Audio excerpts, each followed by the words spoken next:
Hey, I got a gun. No girls. Girls gotta die. Wake up with no. Ugh. Julio, yo. I can't. Baby jeans, you and your penis improvements. Judge, jump in the cock. Any baby. But what exactly is cock? Yes, I mean cock. CAAC. Well, CAAC, cock, stands for Civil Aviation Administration of China. All right, so yes, today we are gonna give you Angry Bird. We are gonna give all of you J. Edgar vacuum cleaner fans a brief lecture about civil aviation and aerospace in China and Russia. Isn't that amazing? We figured out how to turn this random meme of Bruno Mars into useful, not practical knowledge. So let's explain. So, cock. So back in the Mao Zedong days, when China, had a Soviet-type command economy, cock was basically the Chinese equivalent of the Soviet Ministry of Civil Aviation, because that's how in communist countries with Soviet-type command economies, all industries are organized as ministries. So yeah, in the Soviet Union, the Ministry of Civil Aviation operated all of the Soviet Union's civilian airports and aerodromes and the Soviet Union's entire civil air fleet under the name Aeroflot, or Air Fleet in Russian.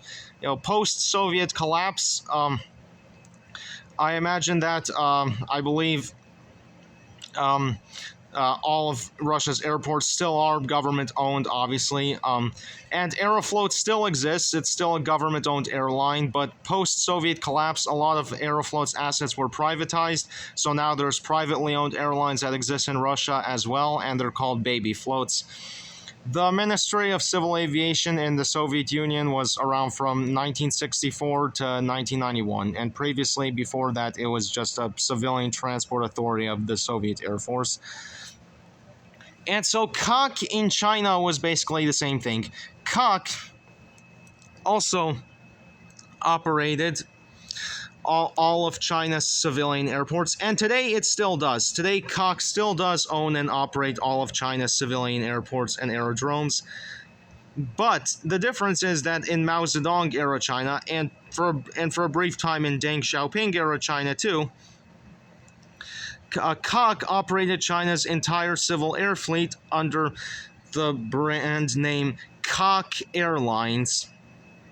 So CAAC Airlines,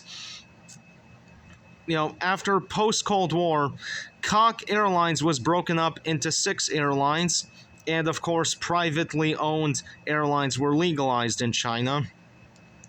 And today, the 6 airlines that CAAC was broken into have now become 3 government-owned airlines in China, called Air China, China Southern Airlines, and China Eastern Airlines, all government-owned airlines. But now there's also privately owned airlines in China too now, post-Cold War. Another thing CAAC also, does investigate, aircraft accidents and shit. And, there's a bureau of the Ministry of Public Security in China, the ministry that oversees all of China's civil aviation police. No, civilian police. It oversees all of China's civilian police in general, not just civil aviation. But there is a special bureau of civil aviation police that works with CAAC. And it's basically China's equivalent of the TSA. Russia has an equivalent to, Russia's transport police, under Russia's Ministry of Internal Affairs that oversees all of Russia's civilian police. And CAAC Airlines is very special, because CAAC Airlines,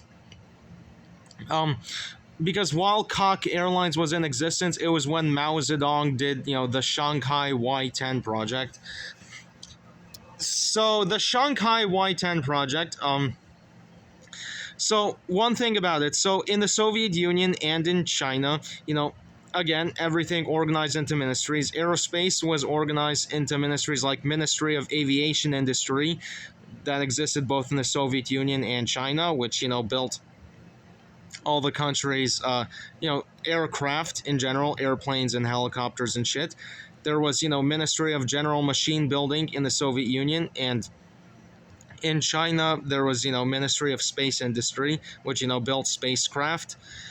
Stuff like tactical missiles in the Soviet Union was built by, I believe, the Ministry of Defense Industry, and China also had, a specialized ministry dedicated to building tactical missiles as well.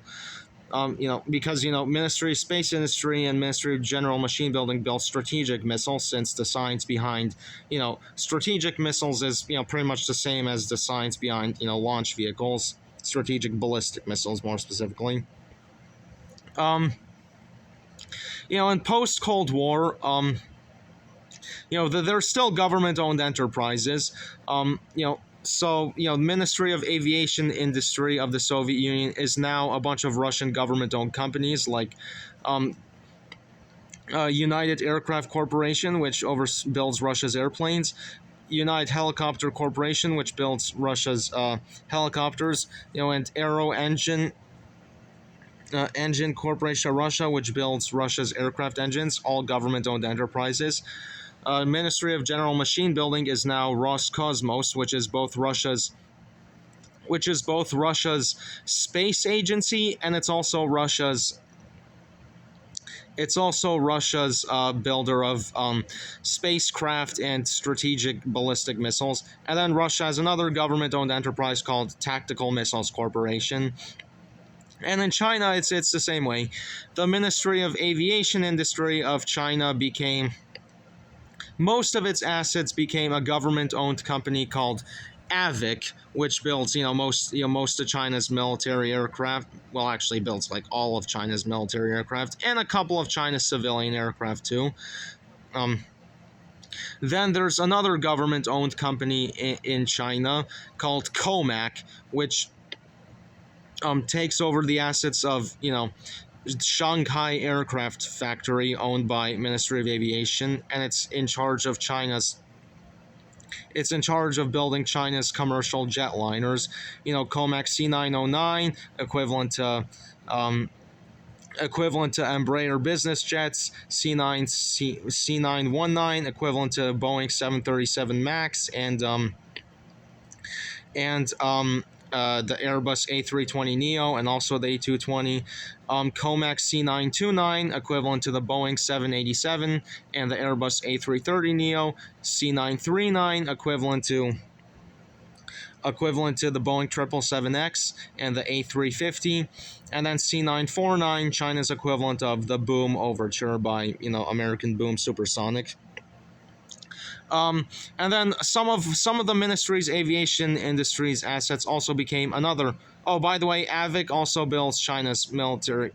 It builds China's military airplanes and helicopters. It builds those. But there's also another government-owned enterprise called China Aero Engine Corporation as well. And as for Ministry of the Space Industry, it became primarily two government-owned enterprises, CAAC and CAASC. Which both, okay, like both, CAASC builds stuff like launch vehicles for China going to the moon and shit. It also builds stuff like, it does build some UAVs sometimes.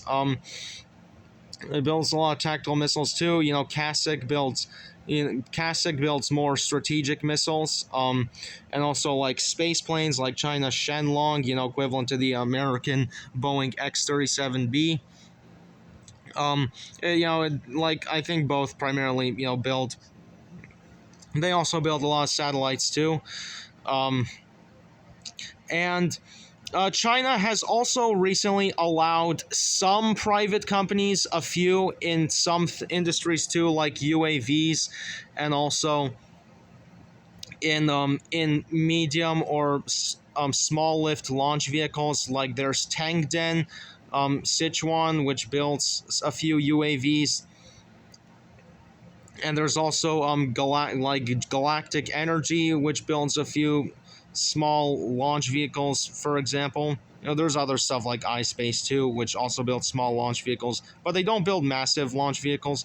And another thing, China's Ministry of Space Industry also became it also became the two government agencies, China's Space Agency and China's Manned Space Agency, which is like it's like kind of weird.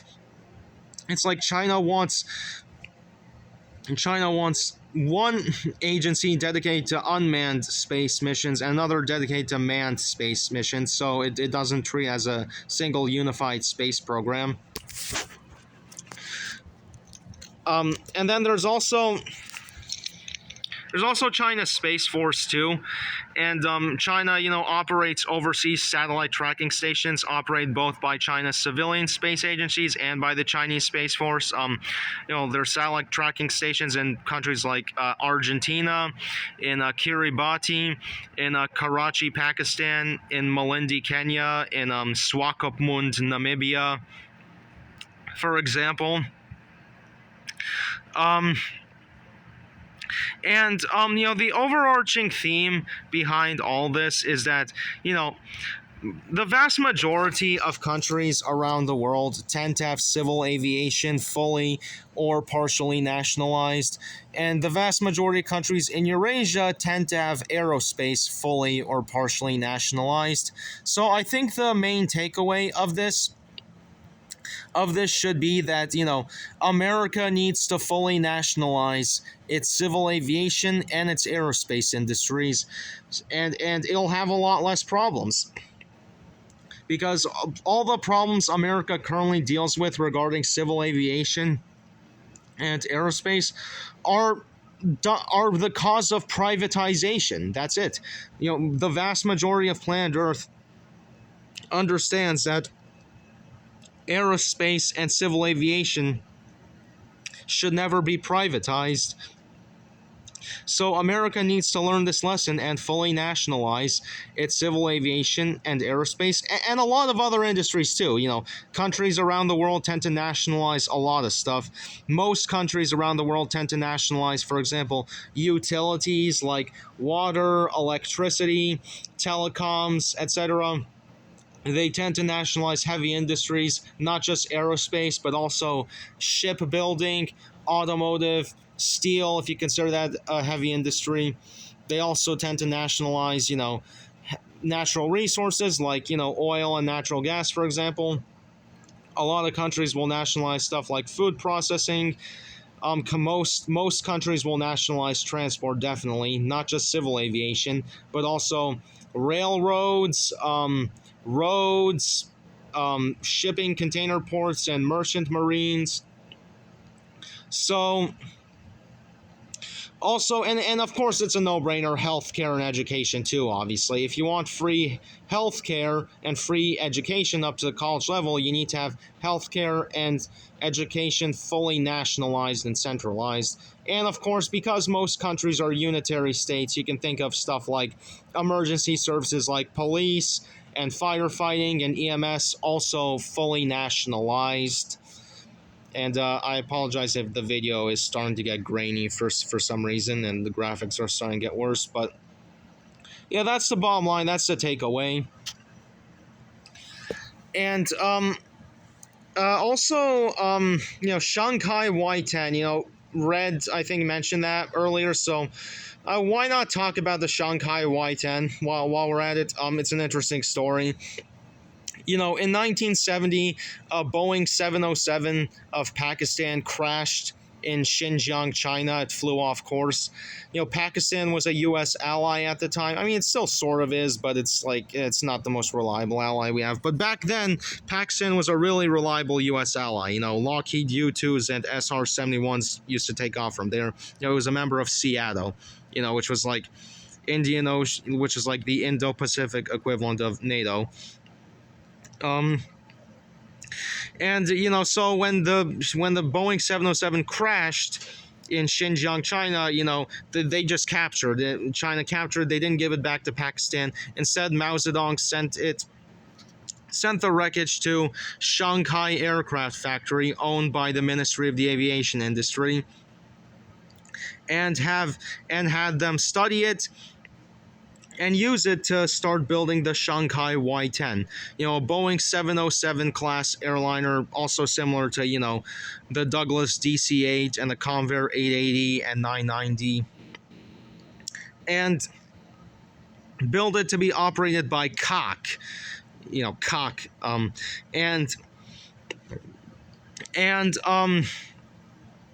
as a result, so like I think three Shanghai Y-10s were built only, but I think eventually Deng Xiaoping canceled it, because by the time in like 1983, I think it was canceled because the plane became obsolete because conventional long-range 4-engine narrow-body jetliners were replaced with medium-sized long-range twin jets, like the Airbus A300 and the Boeing 767.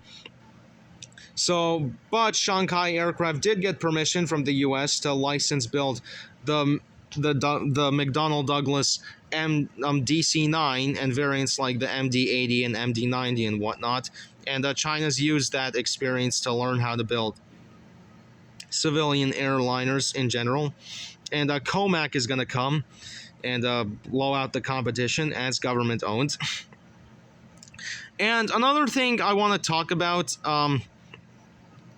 speaking of government owned enterprises, is I know this is a little off topic, but it's also kind of not. Shipbuilding in particular. I saw Sean Ryan, who was, Sean Ryan is this, this weirdo on YouTube and he was really, really shocked by the fact that China has 250 times the shipbuilding capacity in the United States. And it's like, bro, why are you shocked? Well, duh. China's shipbuilding is fully nationalized. America's shipbuilding is fully privatized. This is why you don't leave critical industries like shipbuilding to the invisible masturbating hand of the free market. The vast majority of countries in Eurasia tend to have shipbuilding fully nationalized. And guess what? They can build a lot more ships than America can, obviously. So, previously, back in the day, China had Ministry of the Shipbuilding Industry, just like the Soviet Union had Ministry of the Shipbuilding Industry. But post-Cold War, Russia turned Ministry of Shipbuilding Industry into a government-owned, another government-owned corporation, probably called Russia State Shipbuilding or something.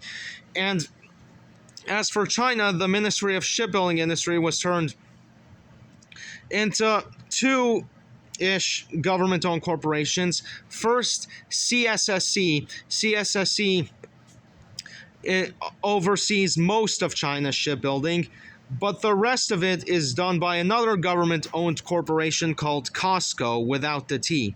And COSCO does more than just shipbuild. It also operates most of China's merchant marine, most of China's shipping container ports. It also operates most of the container ports that China builds overseas, abroad, as part of BRI. Yeah, and more specifically, we can talk about specific shipyards in China too, and also specific aircraft factories too in China as well. But like with specific shipyards in China, I'm aware of the existence of. First of all, there's Jiangnan Shipyard in Shanghai, which builds a lot of warships owned by CSSC, but primarily, it's most famous for building aircraft carriers. There's Hudong Zhonghua Shipyard, which is a new shipyard built in the last 20 years. It's also owned by CSSC, and it builds a lot of warships too, but it's famous especially for building amphibious assault ships.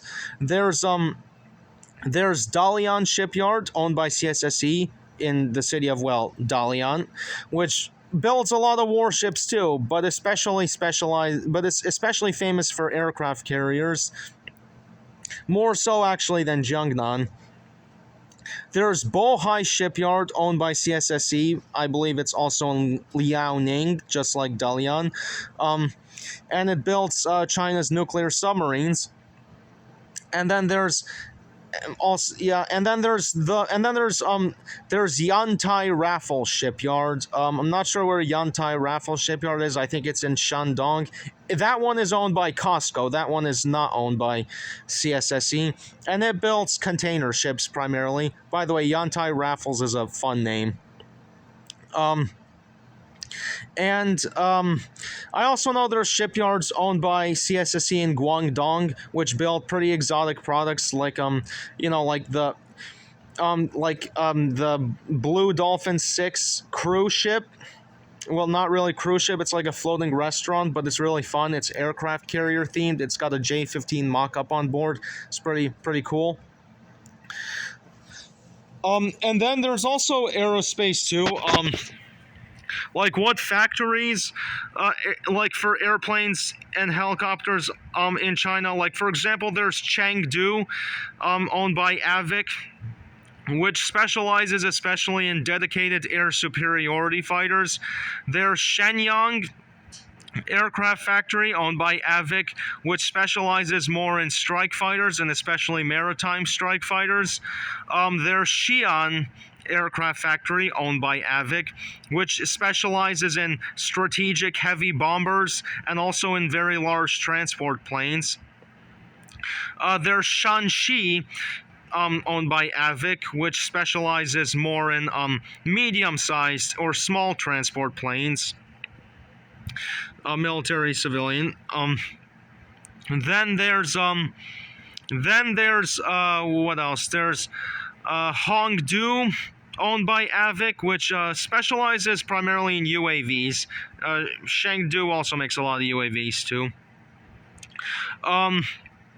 There is Harbin, owned by AVIC, which specializes in helicopters and also in tiny Cessna type planes.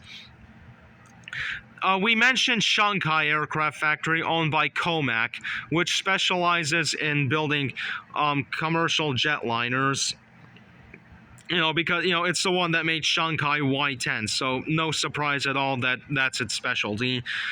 What else? Trying to think. What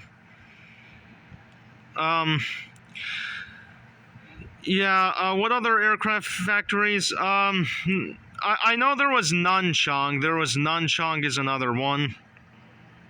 But I think Nanchang is now Hongdu, I think. Nanchang has been renamed since then. It's famous for making the Nanchang Q5, which was a domestic indigenous design derived from the MiG-21. And there's also, Shenyang J8 from the same contemporary as well. MiG-21 inspired.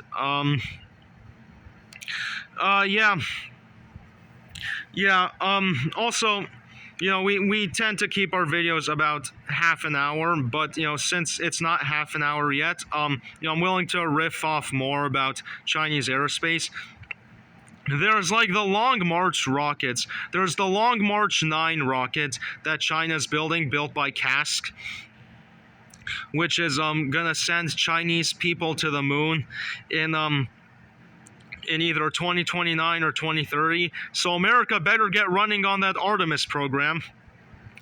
America plans to land men on the moon in 2028.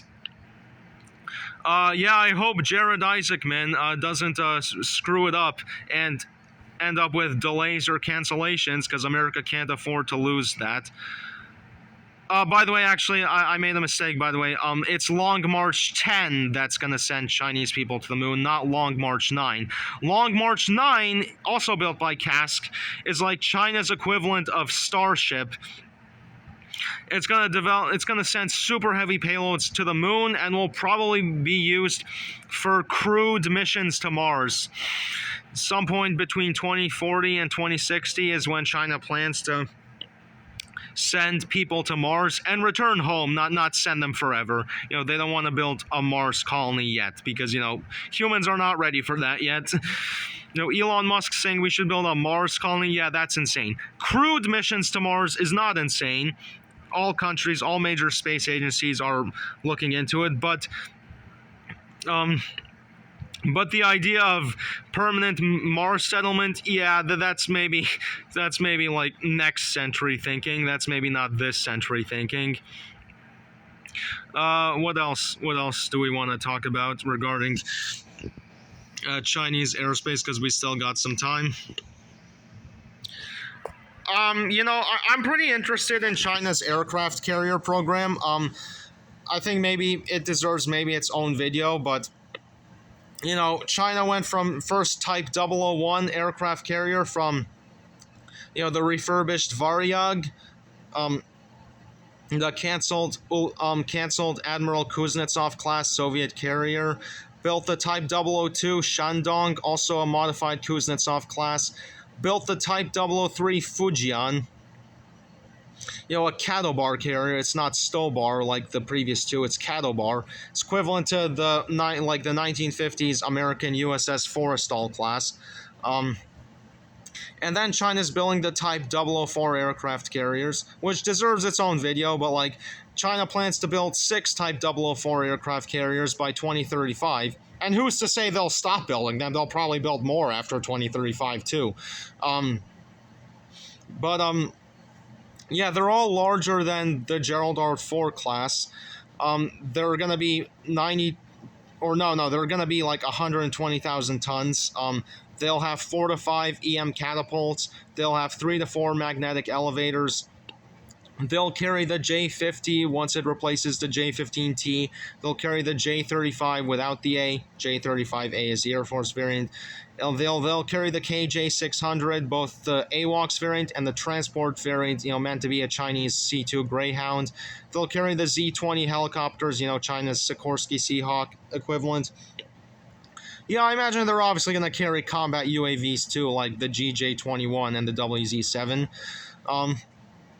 Then there's the Type 076 amphibious assault ship, pretty practical solution to the problem of China not having a jump jet equivalent to the F-35B, but they do have an equivalent to the F-35A, the J-35A, and the F-35C, the J-35 without the A.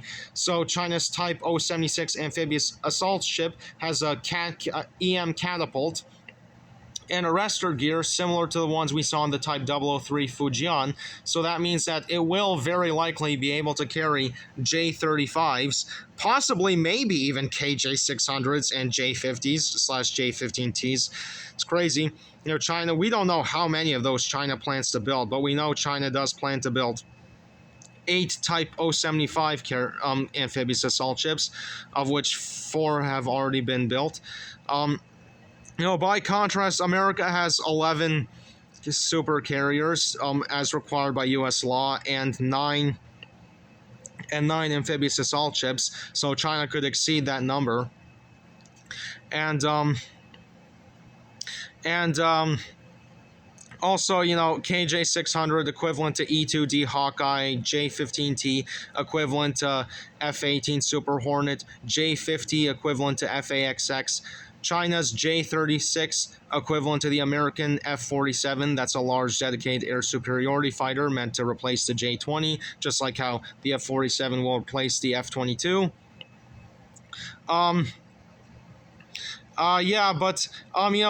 The point of China shipbuilding being fully nationalized, it makes sense why, China has 250 times the shipbuilding capacity of the United States. It makes sense why it only takes China 6 to 9 years to go from breaking steel to having an aircraft carrier fully combat ready. It makes sense why China can build 7 nuclear submarines in 2 years. Eventually I think China will eventually have 15 Type 004 carriers by 2050. The same amount of aircraft carriers America had during the Vietnam War era. But we're running out of time here, so I guess that's the end of the rant. Alright guys, so thank you all so much for watching. So basically, when the takeaway is, when someone says jump in the CAAC, they mean jump in an airplane, and more specifically, a Chinese airplane from China. So yeah, don't forget to leave a like, comment, subscribe, check out all of our content. Click that notifications button so you never miss another video, and help us win the YouTube arms race against Mr. Beast by making us the first YouTube channel in world history to get over 1 billion subscribers. This has been J. Edgar Vacuum Cleaner and the Angry Birds family. Peace. Woo-wee! Yeah! Woo-wee!